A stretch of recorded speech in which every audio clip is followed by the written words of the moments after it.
My dog blocked the door, growling like I'd never seen. Annoyed, I stayed home. An hour later, my boss called, crying, "Everyone who came in is dead." I asked, "How?" He whispered. "They all looked like..." My husky Max lunged at my briefcase at 6:47 a.m. on a Tuesday morning, clamped his jaws around the leather handle, and ripped it clean off with a violence I didn't know he possessed. He'd never been aggressive, not once in the 5 years I'd had him. Max was the kind of dog that let toddlers climb on him at the dog park, who'd roll over for belly rubs from strangers, who whimpered if you raised your voice even slightly. But that morning, standing between me and my bedroom door with his teeth bared and his ears flat against his skull, he looked like a different animal entirely. "Max, what the hell?" I grabbed for the briefcase, tried to pull it away from him. He yanked harder, shaking his head violently the way he did with rope toys, and the entire handle tore free. $300 worth of Italian leather destroyed. I had a presentation at 9 a.m. 6 months of work on a comprehensive rebranding campaign for Meridian Pharmaceuticals, our biggest client. My boss, Robert Henderson, had made it crystal clear over the past week. This presentation would determine whether I got promoted to senior creative director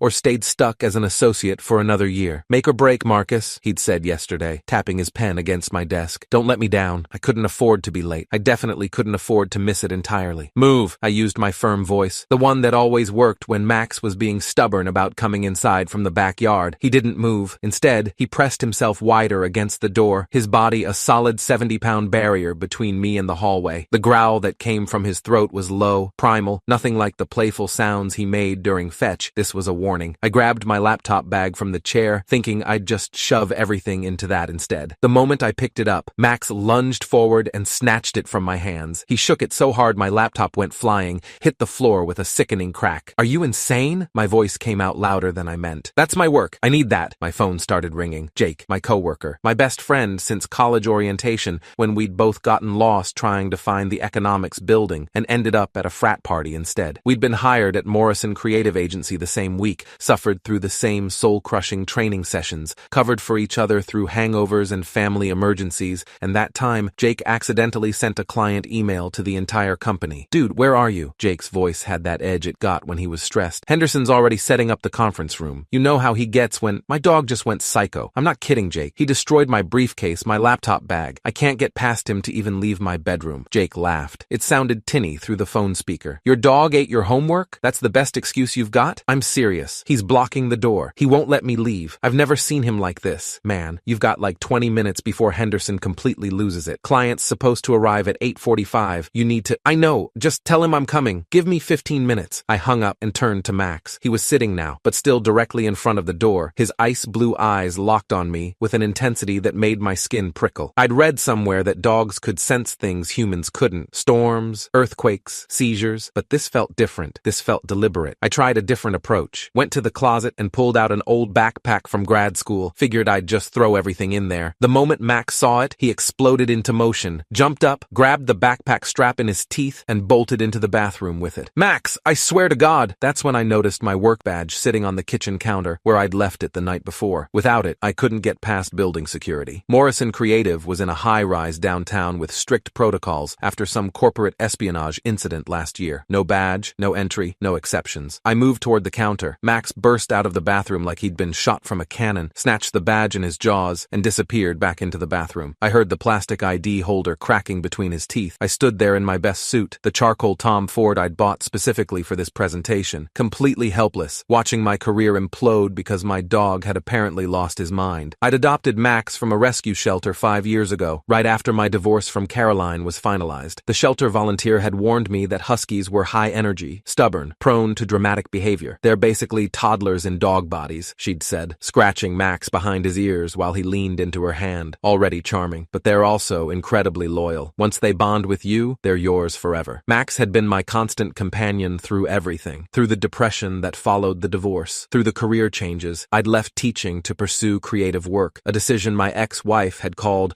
a midlife crisis masquerading as ambition, through the long hours building my portfolio, through the job applications and rejections, through finally landing at Morrison Creative 2 years ago. He came to work with me sometimes. The agency had a dog-friendly policy on Fridays. He'd sleep under my desk, occasionally wandering the office to collect pets and treats from coworkers who kept a stash of dog biscuits in their desk drawers. Everyone loved Max. Jake called him the office therapist because he had this way of sensing when someone was having a bad day and would just go sit next to them until they felt better. He'd never shown aggression. Not toward me, not toward strangers, not toward other dogs. The worst thing he'd ever done was knock over my coffee mug with his tail when he got excited about going for a walk. So this snarling, briefcase-destroying, badge-stealing behavior was completely alien. I looked at my phone. 7:34 a.m. The presentation started at 9:15. I needed to leave now if I wanted to beat downtown traffic, get set up in the conference room, run through my slides one last time. But Max was still guarding that bathroom like it contained the crown jewels. I had no choice. I called Henderson. "Robert, I'm really sorry, but I can't make it in. I'm sick. Food poisoning, I think. It hit me hard this morning." The lie tasted bitter. I'd never called in sick for something important before. Never missed a deadline. Never bailed on a client meeting. Henderson's sigh came through the phone like a punctured tire. "Marcus, this is really, really bad timing. The Meridian people are already in the car. I've got the entire executive team clearing their schedules for this. I know. I'm so sorry. I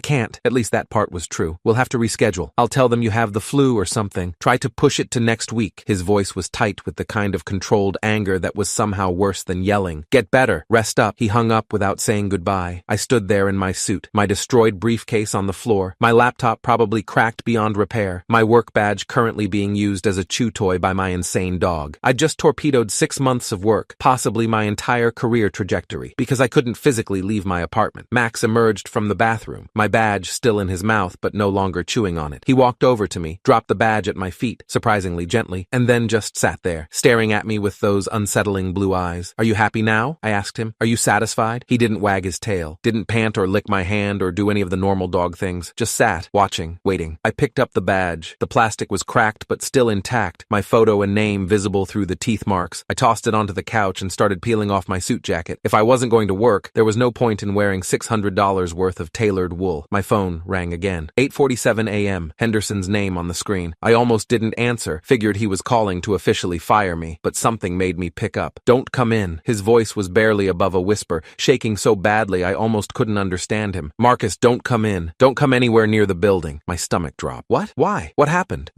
He couldn't finish the sentence. I heard him making sounds that might have been breathing or might have been sobbing. "There's been an incident." "What kind of incident?" "Robert, what's going on?" "A gas leak from the overnight construction on the 3rd floor. They were installing new ventilation systems. Something went wrong. The maintenance crew found another broken sound." "Marcus, everyone who came to the morning meeting is dead." The world tilted. I sat down hard on the edge of my bed. "What?" "Jake, Sarah, Tom, Rebecca, everyone from Creative, the Meridian clients, 17 people total. Carbon monoxide from a faulty connection in the ventilation line. They think it started leaking around 6 this morning before anyone arrived. By the time people started feeling symptoms during the meeting, it was too late. They said it looked like everyone just fell asleep, but they didn't wake up." The phone slipped from my hand, clattered onto the floor. I looked at Max. He was still sitting in the doorway, perfectly still, those ice blue eyes fixed on me like he'd known all along exactly what he was doing. I didn't move for a long time, couldn't process what Henderson had said. 17 people dead, Jake dead, because of a gas leak I would have walked directly into if Max hadn't physically prevented me from leaving. My phone buzzed with incoming texts. I picked it up with shaking hands. Sarah's girlfriend. "Have you heard from Sarah?" "She's not answering her phone." "Tom's wife." "Tom didn't come home for lunch." "Do you know what's happening at the office?" "Jake's mom." "Marcus, please call me. The police just came to my house. They won't tell me anything except there was an accident. Is Jake okay? Please tell me my son is okay." I couldn't answer any of them, couldn't form words. Max walked over and put his head on my knee, not demanding attention, not playful, just present, solid, real. I put my hand on his head, felt the soft fur, the warmth. "How did you know?" I whispered. "How the hell did you know?" The news broke on television about an hour later. I sat on my couch watching the live coverage, Max pressed against my leg, as reporters stood outside Morrison Creative's building, talking about the tragic workplace accident and ongoing investigation into safety protocol violations. The names started coming out around noon. Jake Montgomery, 29, creative associate. Sarah Chen, 31, senior copywriter. Tom Reeves, 44, art director. Rebecca Foster, 38, account manager. Jake's face appeared on the screen, his LinkedIn photo, the one where he was wearing that ridiculous bow tie he'd thought made him look sophisticated and approachable. I'd taken that photo for him in the office break room, made him pose 17 different ways until we got one he liked. My phone rang. Henderson again. "Marcus." His voice sounded like it had aged 20 years. "I just wanted to check on you, make sure you knew. The police might contact you for a statement since you were scheduled to be there." "How are you alive?" I asked. The question came out harsher than I meant. "I was in my office making copies of the presentation materials. Different ventilation system. By the time I came down the hall, people were already—" I tried to help, tried to wake them up, but they were all just— He broke off. "The paramedics said if I'd been in that conference room 5 minutes longer, I'd be dead too." Jesus. Jesus. Why weren't you there, Marcus? And I want the real reason, not food poisoning. I looked at Max. My dog wouldn't let me leave my apartment. I know how that sounds. But he blocked the door, destroyed everything I needed to get to work. I thought he'd gone crazy. Silence on the other end. Then, dogs can smell carbon monoxide. Did you know that? I just learned it from one of the paramedics. They use detection dogs for gas leaks sometimes. Their sense of smell is so sensitive they can detect it in concentrations humans can't even measure. Our building's ventilation system, I said slowly, understanding. It's connected to the whole complex. My apartment is in the same building as the office, just different floors. Your dog smelled it through the vents, Henderson said. He knew. Somehow he knew that if you left your apartment and went to the office, you'd die. Detective Maria Santos came to my apartment that evening. She was in her mid-40s, wearing a blazer that had seen better days, carrying a notebook with pages bent at the corners. 15 years in homicide, now doing workplace fatality investigations, she introduced herself. I need to ask you about this morning. I told her everything. The destroyed briefcase, the stolen badge, Max's unusual aggression, how I'd called in sick because I physically couldn't leave. She wrote it all down, her expression neutral. And you've never experienced this behavior from your dog before? Never. He's the gentlest dog I've ever known. Mr. Chen, I'm going to be honest with you. This case is strange. The carbon monoxide leak was from a construction error. Someone connected the ventilation lines incorrectly during overnight work. But the timing is what bothers me. The leak started at approximately 5:47 a.m. Your first interaction with your dog exhibiting unusual behavior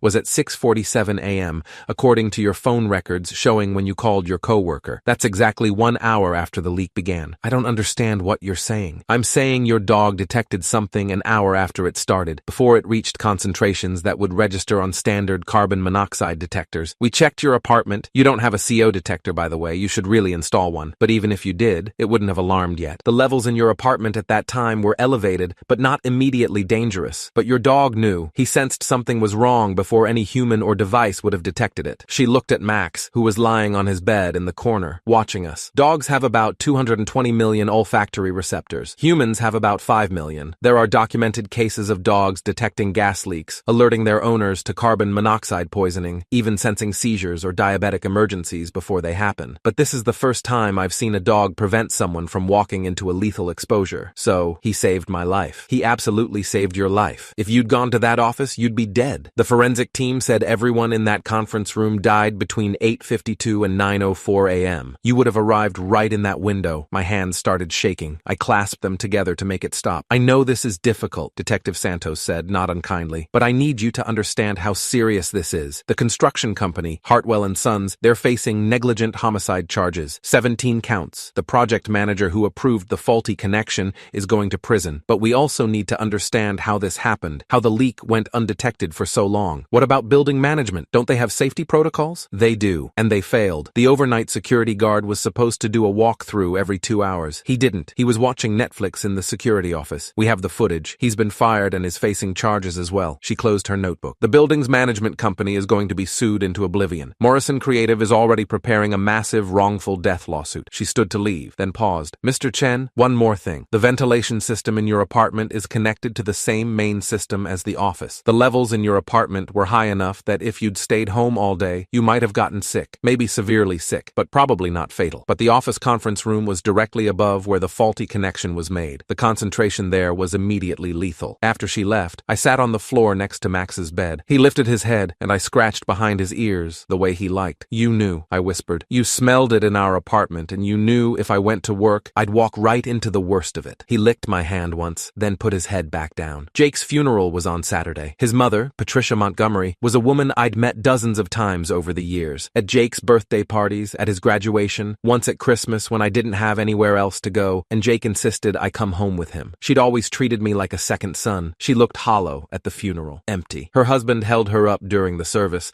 but I could see her legs shaking. I almost didn't approach her afterward. What do you say to someone whose child is dead, especially when you should have been dead too, when the only reason you're alive is a twist of fate and an intuitive dog? But she found me first, grabbed my hand after the graveside service, her grip surprisingly strong. I heard about your dog, she said. Her voice was rough, scraped raw from crying. Jake's girlfriend told me about how Max wouldn't let you leave. Mrs. Montgomery, I'm so sorry. I should have been there. If I'd been there, maybe I could have... Stop. She squeezed my hand harder. Don't you dare feel guilty for being alive. Jake would have hated that. You know what he would have said? He would have said this was the most Jake thing ever. His best friend missing death because of a crazy dog story. She pulled me into a hug, and I felt her shaking. You're alive, she she whispered. That matters. That means something. Promise me you'll remember that. I promise. The investigation took 3 months. By the end, 15 people and 2 companies had been charged with various crimes ranging from negligent homicide to criminal negligence to falsifying safety records. The construction project manager, David Hartwell, got 11 years in prison. The overnight security guard, Marcus Webb, which made every news article weird to read given my name, got 3 years. The building management company, Prestige Property Group, was sued for $340 million by the victims' families and folded entirely. Morrison Creative never reopened. Henderson tried to salvage it, tried to move to a different location, but nobody wanted to work there anymore. The company was synonymous with death. He sold the client list to a competitor and retired early. I couldn't go back to creative work. Every time I tried to work on a campaign, tried to think about branding and messaging and target demographics, I'd see Jake's face, hear Sarah's laugh, remember Tom showing me photos of his kids, but I couldn't just do nothing. I'd been researching for 2 weeks when I found Dr. Rebecca Walsh, a veterinary behaviorist who'd published several papers on canine detection abilities. She worked at UC Davis, ran a program training service dogs for medical alert tasks. Dogs detecting gas leaks isn't new, she told me over Zoom, her office wall covered in photos of dogs in training vests. But what your dog did, that level of insistence, that understanding that the danger wasn't immediate, but would be if you left, that's remarkable. That's reasoning. That's communication. Can other dogs do this? Can they be trained to do this? Potentially. Dogs are already used for detecting explosives, drugs, accelerants in arson investigations. Some are trained to detect certain cancers, to alert to oncoming seizures or diabetic emergencies. Gas leak detection is less common but absolutely possible, especially in commercial settings where leaks could be catastrophic. What if I wanted to start a company, training dogs specifically for gas detection in office buildings? She leaned forward, interested now. That would be innovative. Most commercial buildings rely on electronic detectors, but those have limitations. They can malfunction, run out of battery, get covered in dust. A trained dog, especially one that bonds with the building's security team, could be a valuable additional layer of safety. Would you help me? Consult on the training protocols? I'd love to. Canine Guard Solutions launched 7 months after the Morrison Creative tragedy. I used most of my savings and a small business loan. Dr. Walsh helped design the training program. We started with rescue dogs. Most of them, like Max, were considered difficult or high energy or unsuitable for typical adoption. Turns out those traits made them perfect for detection work. Our first client was a tech startup in San Jose that had recently moved into an old building with questionable infrastructure. They hired us as much for the PR. Innovative company uses cutting-edge safety technology as for actual safety concerns. But then it happened. Zeus, a German shepherd we'd trained for 3 months, started alerting at 4:23 a.m. during a night security shift, barking at a specific wall panel, refusing to move. The security guard initially thought Zeus was malfunctioning. That's actually the term he used, like Zeus was a robot, but he called the emergency number we'd provided. We contacted the gas company. They sent a crew within an hour. They found a hairline fracture and a natural gas line inside the wall. Not leaking yet, but close. Another few days of pressure changes, of building temperature fluctuations, and it would have ruptured. The building had over 200 people working there daily. Zeus had prevented another Morrison Creative. After that, we couldn't train dogs fast enough. Companies lined up. Building management firms added us to their standard safety protocols. We expanded to Los Angeles, Seattle, Phoenix, Denver. Max came to every installation, every training session. Officially, he was our quality control specialist. Unofficially, he was our proof of concept. The dog that had started it all. 3 years after the incident, I got a call from Patricia Montgomery. I wanted you to know, she said, that we're using the settlement money from the lawsuit to start a foundation, the Jake Montgomery Workplace Safety Foundation. We're going to fund research into better detection systems, lobby for stricter safety regulations, provide support for families affected by workplace accidents. That's wonderful, Mrs. Montgomery. And I wanted to ask if Canine Guard Solutions would be interested in partnering with us, maybe provide trained dogs to buildings that can't afford them otherwise. Schools, community centers, nonprofit offices. Yes, absolutely yes. Jake would have loved this, she said softly. He would have thought it was ridiculous and perfect that his death led to an army of safety dogs. You know he always wanted a dog, but his apartment didn't allow them. I didn't know that. There were probably 1,000 things I didn't know about Jake. Would never get to learn now. We'll make sure his name is on every dog we donate, I told her. Every single one. Last month, we caught our 43rd gas leak before it became a catastrophe. A golden retriever named Luna alerted to a faulty connection in a hospital's maintenance area at 2:17 a.m. The hospital maintenance chief initially didn't believe it. The electronic sensors showed nothing wrong, but they checked anyway. Found the leak. Fixed it before the morning shift started, before hundreds of patients and staff could have been exposed. Luna's handler sent me a photo. She was wearing a vest that said Canine Guard Solutions, Jake Montgomery Memorial Program. I keep that photo on my office wall, right next to the destroyed briefcase from that Tuesday morning 5 years ago. The leather is still torn, the teeth marks still visible, the handle completely separated from the bag. Sometimes clients ask about it. Why do you keep a destroyed briefcase? Because that's the briefcase my dog attacked to prevent me from going to work the day 17 people died from carbon monoxide poisoning. That's the briefcase that saved my life. They usually go quiet after that. Then they sign the contract. Max is 9 now. He's slower than he used to be. Sleeps more, doesn't come to every installation anymore, but he's still the gentlest dog I've ever known. Still lets kids pull his tail at the park. Still whimpers if I raise my voice. But sometimes, in the middle of the night, I'll wake up and find him sitting by my bedroom door. Just sitting, watching, like he's still on guard, still protecting me from invisible threats I can't sense. It's okay, buddy, I'll tell him. We're safe. I'm safe. He'll wag his tail once, then come back to bed. I've learned to trust that instinct, that vigilance, because 5 years ago, my dog's bizarre, destructive behavior seemed like the worst possible thing that could happen to my career, my life, my future. Turns out it was the greatest gift I could have received. Jake's mom was right. He would have thought this whole thing was ridiculous. The most Jake story ever, surviving death because your dog wouldn't let you leave for work. But I know what Jake would say if he could see Canine Guard Solutions now,